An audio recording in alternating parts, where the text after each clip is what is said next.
पल ही भर में आपके चारों तरफ पानी पानी हो जाए, आपके घर, परिवार, जानवर, खेत सब कुछ बह जाए। कल्पना करिए, कल्पना मात्र से ही रूह कांप जाती है। तो जी हाँ, मैं बात कर रही हूँ पंजाब की, जहाँ पर उत्तराखंड में आई तबाही के बाद पंजाब में आई बाढ़ ने चारों तरफ खेत खलियान, घर, परिवार, सारे फसल सब कुछ तहस नहस कर दिया।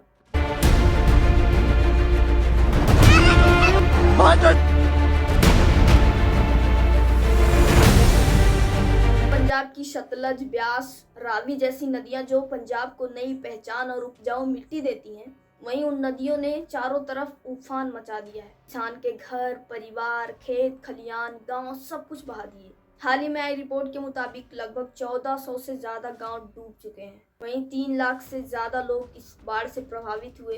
3.5 लाख एकड़ से ज्यादा किसानों के फसल बर्बाद हो गए और सतलज, रावी और ब्यास जैसी नदियां उफान पर हैं। बताया जा रहा है कि भांगड़ा, पौंग और रंजीत सागर जैसे डैम में पानी भरने की वजह से उनको खोला गया और उसके बाद निचले इलाकों यानी पंजाब में पूरा पानी पानी हो गया। लोगों के खेत खलियान, घर परिवार सब इस बाढ़ से जूझ रहे हैं। कई लोग अपने परिवार को लेकर आंसू बहा रहे हैं, तो कहीं लोग लंगर लगाकर एक दूसरे की मदद कर रहे हैं। इस बाढ़ में अब तक 30 लोग अपनी जान गंवा चुके हैं। वहीं एनडीआरएफ की टीम बोट और हेलीकॉप्टर से लोगों तक राशन पहुंचाया जा रहा है। वहीं एक दिल छू देने वाली वीडियो सामने आई, जहां पर लोग बाढ़ से प्रभावित हैं, फिर भी वो लोग एक दूसरे की मदद कर रहे हैं, लंगर लगाकर एक दूसरे को खाना खिला रहे हैं। और ये वही लोग हैं जो बाढ़ से प्रभावित हैं, लेकिन उनके अंदर की एकता इतनी भाव भरी है कि वो लोग एक दूसरे की मदद कर रहे हैं। और बाढ़ की हालत को देखते हुए 7 सितंबर तक स्कूल, कॉलेज और यूनिवर्सिटीज बंद करने के आदेश दिए गए। और वहां की दिल छू लेने वाली तस्वीर ये है, जहां पर लोग मुसीबत में होते हुए भी डूबते कुत्तों और बछड़ों को अपने पीठ पर बिठाकर सुरक्षित स्थान पर लेके जा रहे हैं। मतलब ये तस्वीर बयां करती है कि मुसीबत में जानवर हो या इंसान, सबकी मदद करना हमारा कर्तव्य है। क्षमता के अनुसार हर कोई एक दूसरे की जान बचाने में लगा हुआ है। पंजाब में पिछले कुछ साल में आई बाढ़ के मुताबिक इस साल का बाढ़ बहुत ज्यादा खतरनाक है। पंजाब की अर्थव्यवस्था कृषि पर टिकी है, इसलिए बाढ़ का सीधा सीधा असर किसानों पर पड़ता है। और सिर्फ इंसान नहीं बल्कि जानवर भी इस बाढ़ के शिकार हुए। अब बात करते हैं कि ये बाढ़ आई कैसे। दरअसल जम्मू कश्मीर, हिमाचल प्रदेश और पंजाब में हर साल के बारिश की औसत की तुलना में इस साल 70% से ज्यादा अधिक बारिश हुई है। और ये बारिश लगातार और लंबी चली, जिससे नदियों का वाटर लेवल अचानक बहुत ज्यादा बढ़ गया।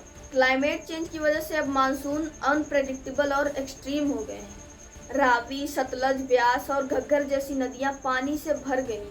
जब ये नदियां अपने नेचुरल फ्लो से ज्यादा पानी लेकर बहती हैं, तो आसपास के खेत, गांव सब डूब जाते हैं। हिमाचल और जम्मू की पहाड़ियों से एक साथ बहुत सारा पानी नीचे पंजाब की तरफ आया। चूंकि पंजाब लो लेइंग प्लेन्स है, इसलिए यहाँ पानी इकट्ठा हो गया और फैल गया और चारों तरफ बाढ़ आ गई। भाखड़ा, पोंग और रंजीत सागर जैसे डैम से पानी अचानक छोड़ा गया। अगर ये रिलीज फेसेस में एडवांस इन्फो में किया जाता तो नुकसान कम होता। पंजाब की नदियों और ड्रेन्स में मिट्टी, प्लास्टिक और गंदगी भर गई थी। बरसात से पहले सफाई नहीं हुई, इसलिए पानी का रास्ता बंद हो गया। नदियों के किनारे कॉलोनीज, गोडाउन और खेत बना दिए गए। इससे बाढ़ का नेचुरल रास्ता बंद हो गया। पहाड़ों और नदी किनारे पेड़ कटने से मिट्टी खिसककर नदियों में भर गई। तो पेड़ काटना भी इस बाढ़ आने का बहुत बड़ा रीजन था। अब बात कर लेते हैं कि इस बाढ़ का सॉल्यूशन क्या है, इसको कैसे रोक सकते हैं। आने वाले फ्यूचर में ऐसी बाढ़ ना आए, उसके लिए हम क्या क्या कर सकते हैं। नदियों के आसपास कुछ डिस्टेंस तक घर, फैक्ट्री या खेती करने की अनुमति नहीं होनी चाहिए, क्योंकि जब नदियां उफान पर आती हैं तो उसका नेचुरल रास्ता रुका होता है, इसलिए बस्तियां डूब जाती हैं। तो इसलिए हर जिले में नदी किनारे नो कंस्ट्रक्शन जोन का बैनर होना चाहिए, जिससे वहां पर कोई भी कंस्ट्रक्शन ना हो। अगर वहां पर कोई भी कंस्ट्रक्शन नहीं होगा तो नदियों का नेचुरल रास्ता साफ रहेगा, तो नदियां खुद रास्तों से बहकर निकल जाएंगी और बस्तियां नहीं डूबेंगी, यानी कि गाँव और शहरों में पानी नहीं आएगा। इस बार क्या हुआ, डैम में अधिक पानी भरने की वजह से अचानक छोड़ा गया, जिससे पंजाब का ये हाल हुआ। तो इसीलिए एडवांस वाटर रिलीज प्लान बनना चाहिए और पानी को छोटे छोटे फेसेस में छोड़ना चाहिए, अचानक नहीं। अगर प्लानिंग से काम होता तो आज पंजाब का ये हाल नहीं होता। इसलिए ये प्लान जरूर बनना चाहिए ताकि पानी को छोटे छोटे स्तर से छोड़ा जाए, अचानक नहीं। पंजाब की नदी नालों में मिट्टी और कचरा भर गया है, सफाई नहीं हो रही है। इसलिए हर साल मानसून आने से पहले नालों की मशीन से सफाई होनी चाहिए। इलीगल कचरा फेंकने वालों पर जुर्माना लगना चाहिए। स्ट्रॉम वाटर ड्रेन्स बनाए जाएं ताकि बारिश का पानी सीधा नालों में जाए, ना कि गांव में, कि गांव ही डूब जाए। तो अगर इतना सारा प्लान बने तो बाढ़ को आसानी से रोका जा सकता है। पेड़ पानी को जमीन में सोखने में मदद करते हैं, इसलिए बाढ़ आने वाले इलाकों में बड़े पैमाने पर प्लांटेशन होना चाहिए। पेड़ कटने पर आरोप लगाना चाहिए और ज़्यादा से ज़्यादा पेड़ लगाना चाहिए, जिससे बाढ़ को रोकने में और ज़्यादा आसानी होगी। क्योंकि आप लोग देख रहे हैं कितना सारा पेड़ कट रहा है, पहाड़ काटे जा रहे हैं, और ये बहुत बड़ा रीज़न है बाढ़ आने में। आज क्या हुआ, जब डैम से पानी छोड़ा गया तो लोगों को एडवांस इन्फो नहीं मिला, तो इसीलिए हर गांव में लाउड स्पीकर और सायरन सिस्टम होना चाहिए, जिससे अगर डैम से पानी छोड़ा जाए तो उससे पहले लोगों को इन्फॉर्मेशन मिल जाए, जिससे वो अलर्ट रहें, ताकि वो बाढ़ से बचने के लिए कई सारे उपाय कर सकें। इसलिए लाउड स्पीकर और सायरन सिस्टम होना चाहिए गाँव-गाँव में। पंजाब को हर साल बाढ़ का सामना करना पड़ता है। बाढ़ सिर्फ सरकार नहीं रोक सकती, इसलिए जनता को भी अपनी भूमिका निभानी होगी। इसीलिए गांव स्तर पर फ्लड कमीटर्स बने, लोग नदियों में प्लास्टिक और कचरा ना डालें और ज्यादा से ज्यादा पेड़ लगाएं। बाढ़ कोई अचानक आने वाली त्रासदी नहीं है, ये हमें बार बार चेतावनी देती है।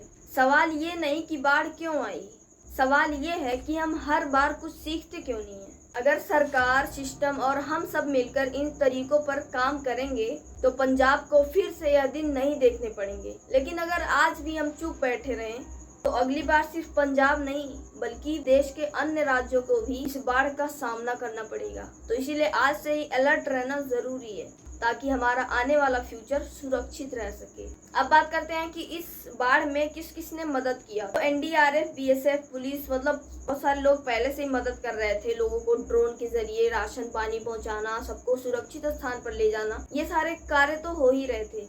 लेकिन वहीं कुछ सेलिब्रिटीज ने भी मदद का जिक्र किया, जैसे कि दिलजीत दोसांझ। पंजाब के हालात बाढ़ की वजह से बहुत ख़राब है। लोगों के घर बह चुके हैं, फसलें तबाह हो चुकी हैं, पशु गाय भैंस मर चुके हैं, लोगों की ज़िंदगियां बर्बाद हो गई हैं। पंजाब ज़ख्मी है पर हारा नहीं है। हम पंजाब की गोद से उठे हैं, पंजाब ने हमें गोद लिया है और हमने पंजाब की गोद में ही मरना है। जितने भी पीड़ित परिवार हैं, हम सब उनसे कहना चाहते हैं कि हम उनके साथ हैं। ऐसा नहीं कि राशन पानी दे के ये बात ख़त्म हो जाएगी, जब तक उनकी ज़िंदगियां दोबारा शुरू नहीं हो जाती हम सब उनके साथ हैं। उन्होंने 10 गांवों को गोद लिया, उनके खाने रहने का खर्चा उठाया। वहीं सोनू सूद ने बहुत सारे राहत सामग्री कई सारे पीड़ितों के लिए पहुंचाए और सोशल मीडिया पर मदद का आह्वान किया। ਸਤਿ ਸ਼੍ਰੀ ਅਕਾਲ ਸਾਰਿਆਂ ਨੂੰ। ਮੈਂ ਇਹ ਕਹਿਣਾ ਚਾਹਾਂਗਾ ਕਿ ਪੰਜਾਬ ਦੇ ਵਿੱਚ ਬਹੁਤ ਸਾਰੇ ਹੜ੍ਹ ਆਏ ਨੇ ਔਰ ਬਹੁਤ ਸਾਰੀਆਂ ਜਾਨਾਂ ਗਈਆਂ ਨੇ, ਪਸ਼ੂ ਜਿਹੜੇ ਨੇ ਰੁਲ ਗਏ ਨੇ। ਫਿਰੋਜ਼ਪੁਰ, ਫਾਜ਼ਿਲਕਾ, ਤਰਨਤਾਰਨ ਇੱਧਰ ਸਾਈਡ ਦੇ ਬਹੁਤ ਜ਼ਿਆਦਾ ਜਿਹੜੇ ਇਲਾਕੇ ਨੇ ਅਫੈਕਟਡ ਨੇ। ਸਾਨੂੰ ਸਾਰਿਆਂ ਨੂੰ ਮਿਲ ਕੇ ਵਾਪਸ ਪੰਜਾਬ ਨੂੰ ਖੜਾ ਕਰਨਾ ਹੈ। ਜੋ ਵੀ ਤੁਹਾਡੇ ਤੋਂ ਹੋ ਸਕਦਾ, ਜਿਹੜੇ ਵੀ ਤੁਹਾਡੇ ਪਿੰਡਾਂ ਦੇ ਵਿੱਚ ਜੋ ਵੀ ਮਦਦ ਮਿਲ ਸਕਦੀ ਪਲੀਜ਼ ਕਰੋ। ਮੈਂ ਵੀ ਬਹੁਤ ਸਾਰੇ ਲੋਕਾਂ ਨਾਲ ਜੁੜਨ ਦੀ ਕੋਸ਼ਿਸ਼ ਕਰ ਰਿਹਾ। ਮੇਰੀ ਸਿਸਟਰ ਮਾਲਵਿਕਾ ਮੋਗੇ ਦੇ ਵਿੱਚ ਉਹ ਵੀ ਬਹੁਤ ਸਾਰੇ ਲੋਕਾਂ ਨਾਲ ਜੁੜ ਚੁੱਕੀ ਹੈ ऑलरेडी। तो ਤੁਹਾਨੂੰ जो भी चीज़ चाहिए है प्लीज़ शेयर करो। वहीं सोनम बाजवा ने लोगों को राशन पानी के लिए पैसे डोनेट किए और सिद्धू मूसेवाला के पिताजी यानी कि सरदार बाल कौर सिंह खुद वहां पीड़ितों के पास गए और उन्हें देखते ही वहां के बच्चे सिद्धू मूसेवाला के नारे लगाने लगे।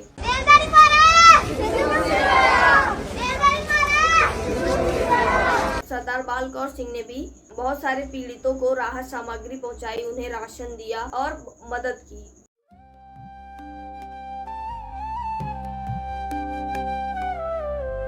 सिद्धू मूसेवाला आज इस दुनिया में नहीं है, लेकिन उनके पिता ने उनके आवाज को एक नया नाम दिया और उनकी सोच को जिंदा रखा।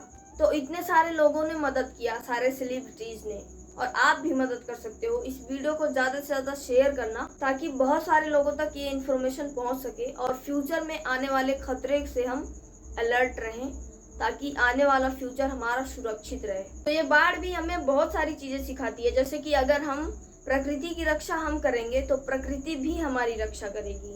इसलिए पेड़ पौधे काटने पर सख्त कार्रवाई होनी चाहिए। तो वैसे आपको क्या लगता है कि ये बाढ़ आने का कारण क्या था, प्रकृति या सरकार? अपनी राय कमेंट में जरूर बताना।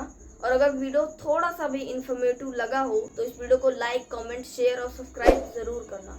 ओके, चलो मिलते हैं नेक्स्ट वीडियो में। Thanks for watching, love you all, Ram Ram भाई सारे ने।